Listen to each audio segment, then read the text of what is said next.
Thank you. Thank you. Thank you. So this DLD is a DLD of Premieren. And maybe it's also a DLD where we try to bring really the contemporary issues, the discussions that today, these weeks, drive our digital world. It's journalistically, so to say. And that's why we are really proud now to bring the next two speakers on stage.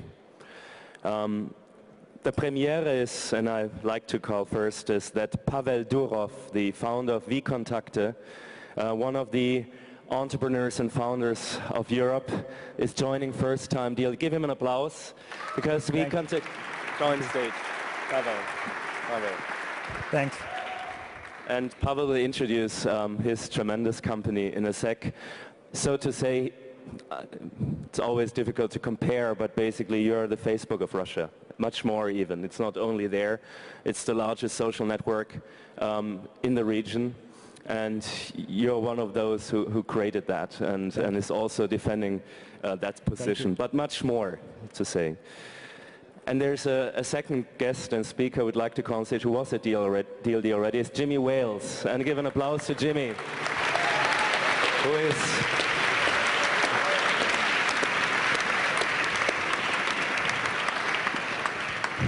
is an icon, who is a real pioneer of the digital world, co-founder of Wikipedia. Just to say that Jimmy flew in, yes, just this morning from the US to be here, because there's so much to talk about, SOPA and all that. So we're up to this conversation now. I think Pavel will introduce Vkontakte a little bit, and then you start a conversation. Thank you. Yeah, so I'm really excited to be here today, and since this is my first talk on DLD, I will just introduce myself and tell a little bit about what I do. So 5 years ago, I created a website which grew into the largest social network in Russia and Ukraine and some other countries. So the company is called VK right now, and it is the largest social network, like I said, according to Comscore. And as you can see, we are one of the reasons why Facebook is not doing too well in Russia. So the other name of the company is Vkontakte, as it's sometimes pronounced on the West. But the international brand is VK. So we have 33 million daily unique visitors. And we've been growing very fast lately. You can see this New Year celebration in Russia by this graph. And it's probably one of the reasons why we banned advertisements promoting alcoholic beverages on our network. Because you see this kind of embarrassing. So 33 million daily unique visitors, about 70 million monthly actives, and well, maybe 160 million registered users. So Comscore says we are the fourth most viewed website among Europeans, which is pretty good. And you can see that there are 5 top sites there, and you have 3 American companies and 3 European companies, and apparently we could do much better. So Europe, we can do a lot more to improve this. I think that's about it. That's the last slide I have on VK, because it's not really the reason I came here today. So we tried hard to find a metric in which VK would be the first one. And Comscore come to our rescue, and you have this absolute leader in user engagement in Europe slide. And obviously we are the most efficient tool in wasting your time. So if you want to lose more time than you already do, feel free to join. Yeah. So let's switch to the main topic of our meeting today. It's Wikipedia. Why I think that Wikipedia is important? First of all, unlike VK, which is a financially, it's a profitable product and it has a clear and predictable financial future, the financial future of Wikipedia is not that predictable. At the same time, Wikipedia is by far a much more important web service for the global community, and it is always underestimated. I think that Wikipedia is arguably the most important digital project created so far by humankind, and I will try to prove this idea. So I realized that Wikipedia may be more important than we are used to think when I saw that 7 out of 10 times I search something on the internet, I end up looking on a Wikipedia article. So 70% of my Google searches bring me to Wikipedia. And then goes this question, why? Why does that happen? It happens obviously because Wikipedia contains a lot of structured and objective information. That's exactly that you are searching for on the internet. That's what you want to get. And then it occurred to me that there are different, not every web project is like that. There are different kind of web projects, and some of them aim at collecting and structuring information, while the other ones are doing a lot to facilitate human communication, interaction between individuals. And then there's a whole range of web services in between. Some of them are concerned about gathering information. Some of them are only about communication. And on this slide, you see the web services on the right that don't store, don't accumulate widely useful information, while the services on the left, they do this. And the services on the left, they grow more and more important and more useful as times go by, and they accumulate more and more widely useful and searchable information. And sure, you have some websites in between, like Facebook, which is basically about communication, but at the same time it has a vast database of profiles and social graph and interest graph and so on. And then there's another metric with which we can compare web projects. But last thing I want to say about this slide is that the projects on the left tend to be more robust and more long-term, because the ones on the right are often prone to fashion. You can use one instant messaging today, one instant messaging system today, and then switch to some other instant messaging tomorrow. But those on the left, they're more long-term. They're more important. And then, this is funny, I call it grid access. Well, the grid access doesn't mean that the more greedy you get, the more profitable you become. In most cases, it's the other way around. But I put some social networks in here because social networking is something that I'm involved in. And you see classmates.com at the top, one of the first social networks, but it was so greedy that it charged its users for sending private messages, and eventually it came to decline. And then you have StudiVZ, a very famous German social network that came to decline for approximately the same reasons. There were many factors at play, but they were too hard on advertisements, and users become less loyal to them. But why is it important to be more altruistic and less greedy? It's important because most web services rely on user-generated information. And since user-generated information is so important for them, users must not feel offended, they must not feel used by the service. They must feel that the service cares about them. So greediness is something that the greed axis is how the users perceive the platform, as greedy or as not greedy.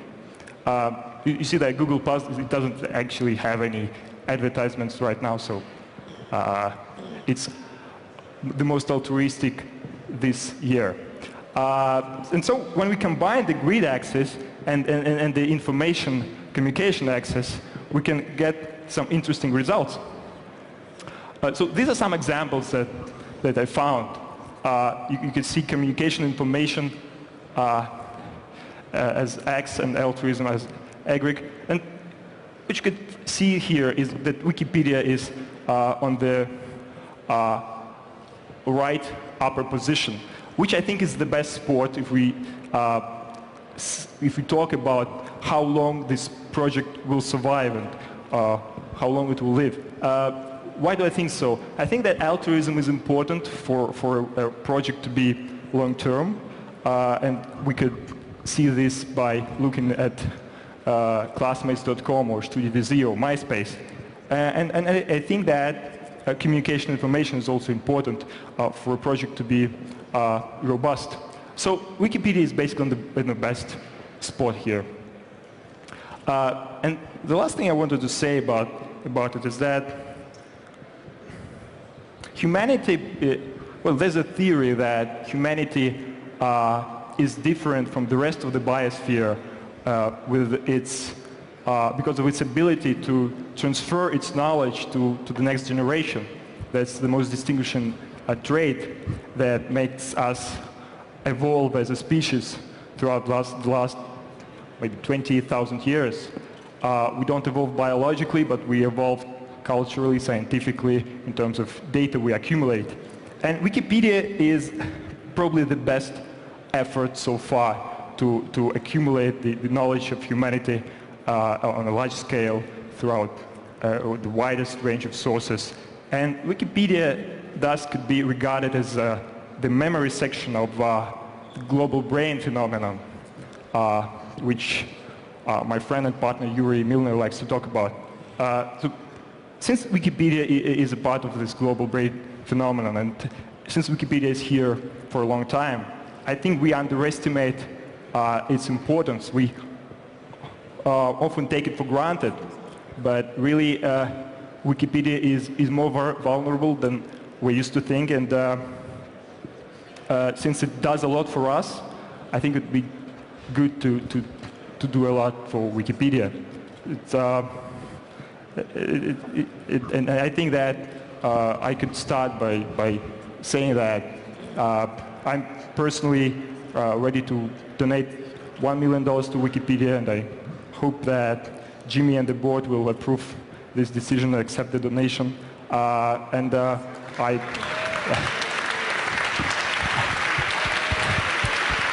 on. Come on. Thank you, thank you, thank you. I appreciate this, thank you. But the reason I came here today, the reason I traveled from St. Petersburg today, by the way, it's my first public appearance and my first conference. I didn't feel the need to do this before. Thank you. Is that I think that, well, there are a lot of, obviously there are a lot of successful people here who could do a lot more for Wikipedia, because, you know, Wikipedia is doing more for example, for education system. We talked yesterday about education system a lot, but I feel that Wikipedia does more to educate young people and middle-aged people and elderly people than some of the governments of the world. So I don't think it's really fair what is happening right now when Wikipedia has to take contributions throughout several months in a year, and the situation could be improved. And so I really call for action here, that we support Wikipedia in a broader way than we did before. Thank you.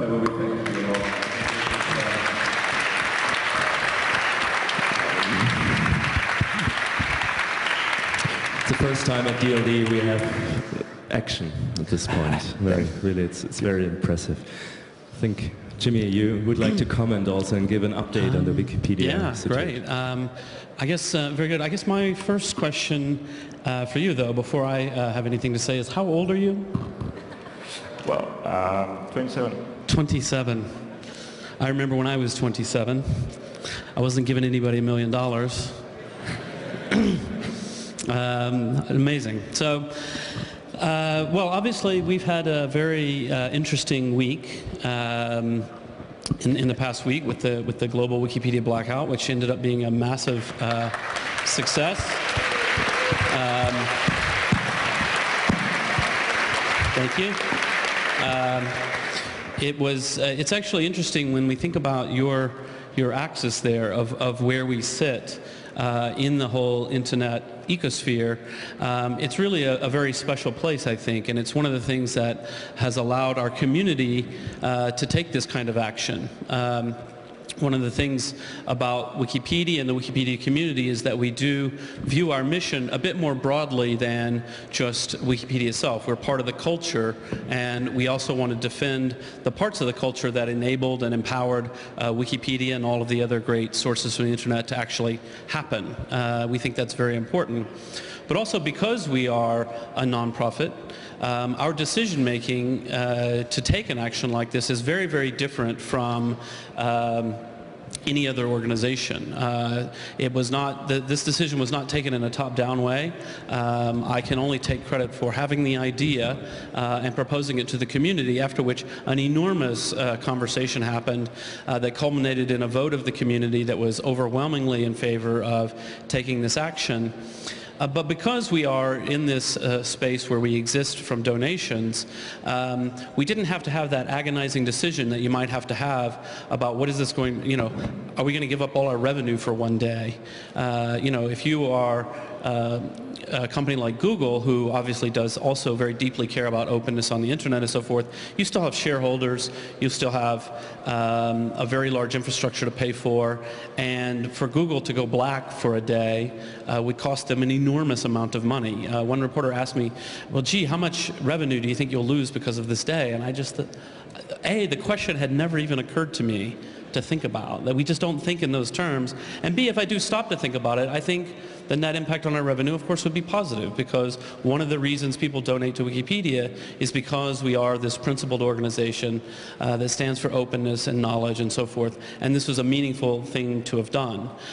So I think, you know, being in this spot, it gives us the ability to do things like that, but also I think a responsibility to be there.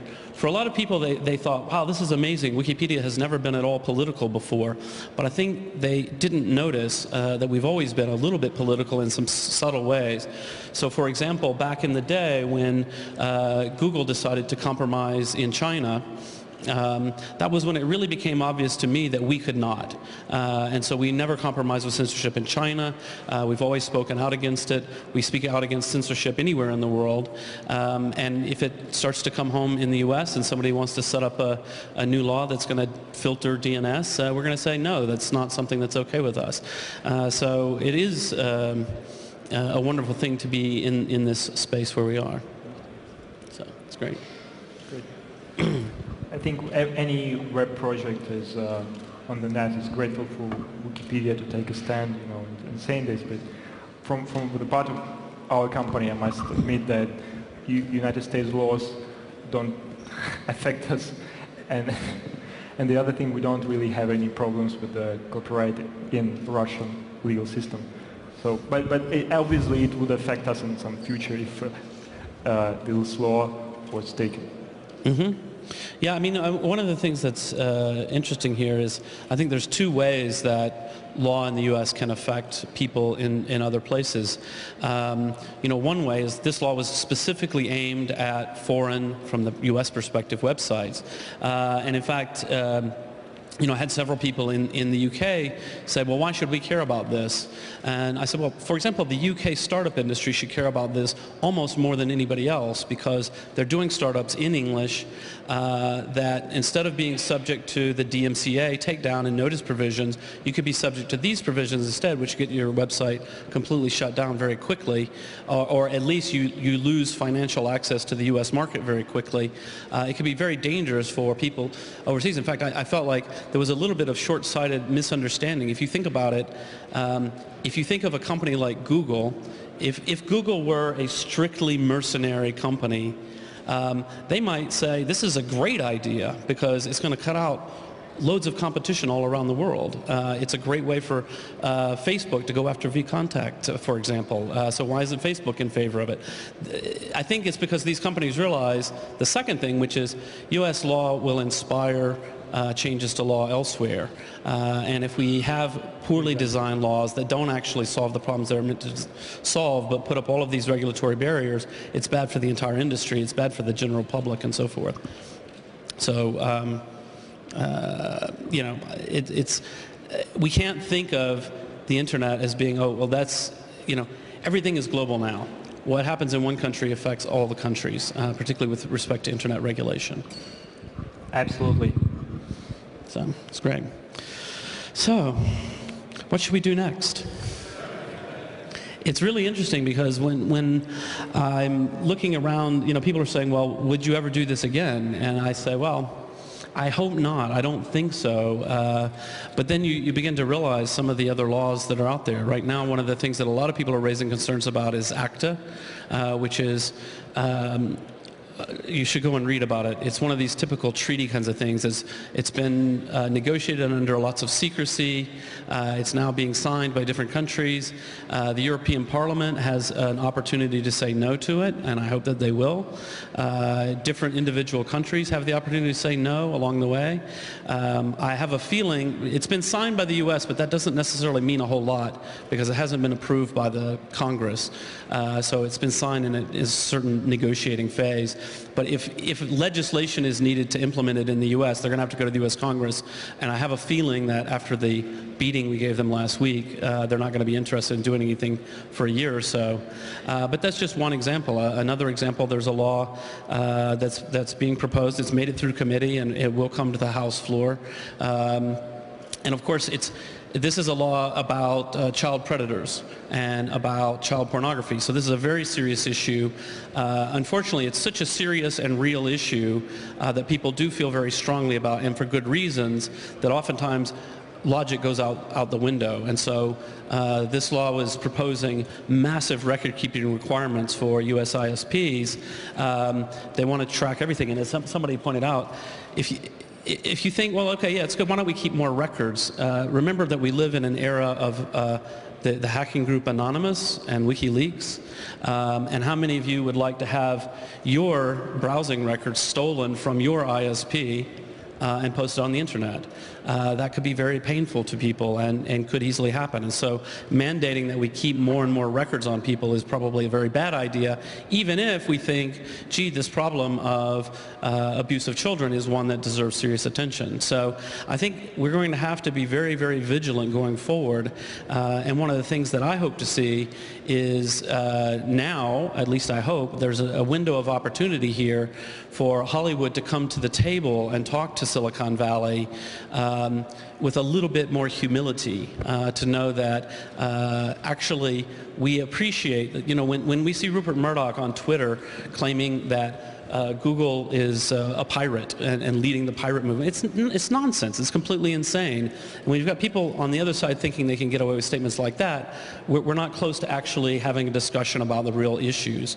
Now there may be an opportunity to say, look, this is not our movement. We have no reason to defend piracy at all. I have no interest in piracy.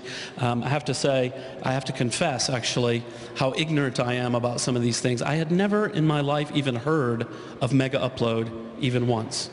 I had no idea. Apparently, it's very popular. But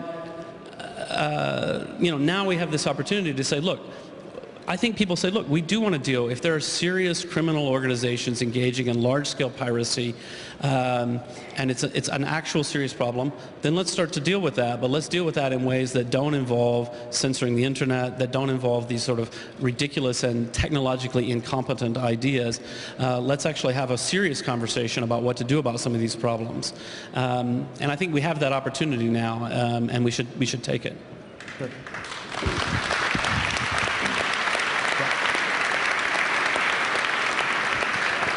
It was. I just have to say one thing. I think that, and if anybody wants to report, here's a nice headline.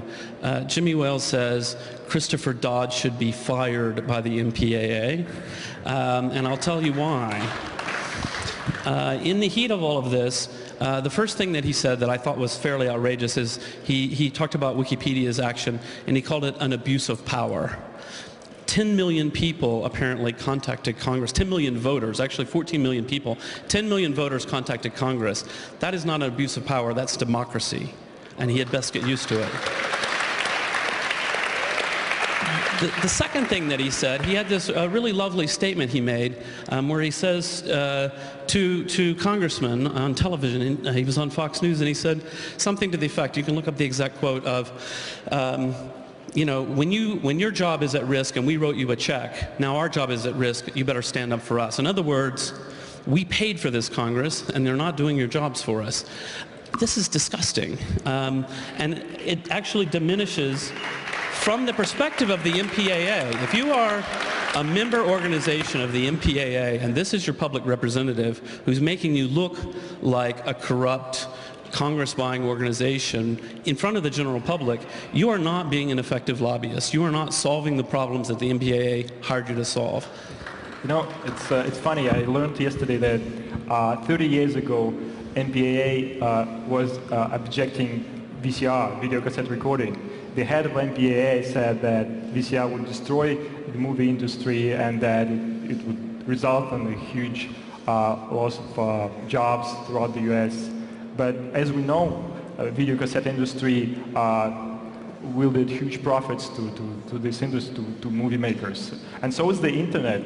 It may seem as a disruptive technology, but this disruptive technology will eventually result in creating more profit for movie makers in case they learn how to use it. So let me just talk about that for a second, because I am a person who, I am sympathetic to the problems that people face. If you've just spent $100 million making a movie and you realize it's all over the internet for free, this is upsetting. This is an actual problem. But here's my story. My daughter, who is 11 years old and is a super awesome super geek, had never seen Star Wars. And so I realized I was being a very bad parent having not watched Star Wars with her. And so I got it for her for Christmas. I bought it in the UK. I bought her Blu-ray DVDs because I've got a nice Blu-ray compatible player. But we were gonna watch it. I was flying her back home to where she lives in Florida, and we were gonna watch it on the plane. Turns out her computer doesn't have a Blu-ray player in it. All right. Well, I already paid for it, but I don't mind. I'll pay again. So I went on to iTunes to buy the first movie.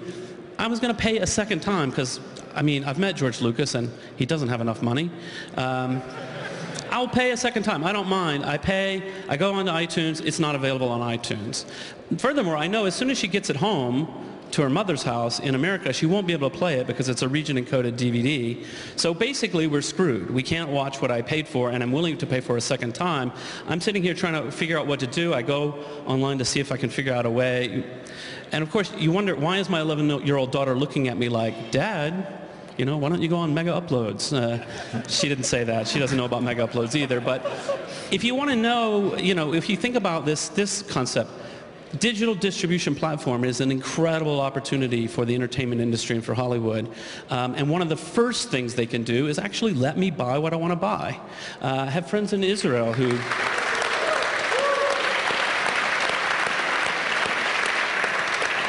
I had a friend in Israel who was, you know, moaning about the death of Mega Uploads because she said she uses it to watch, I think she said House, which I've never seen, but...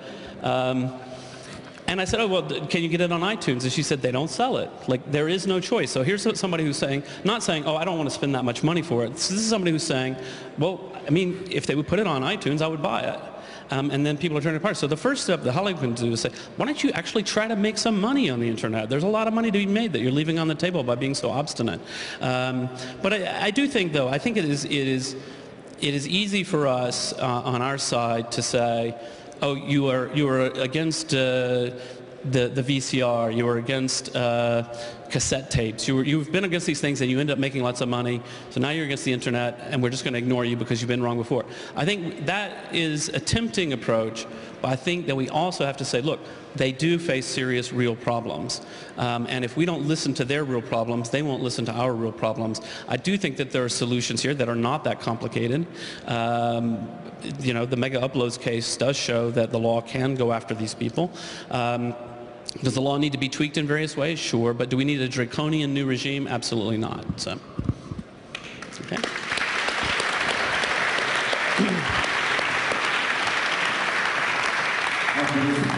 Thank you to both. And again, I would like to stress that this is. Thank you.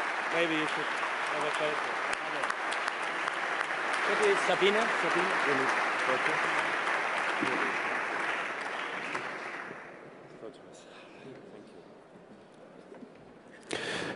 Actually, we have now the honor also to introduce another leader, and moderated by our chairman.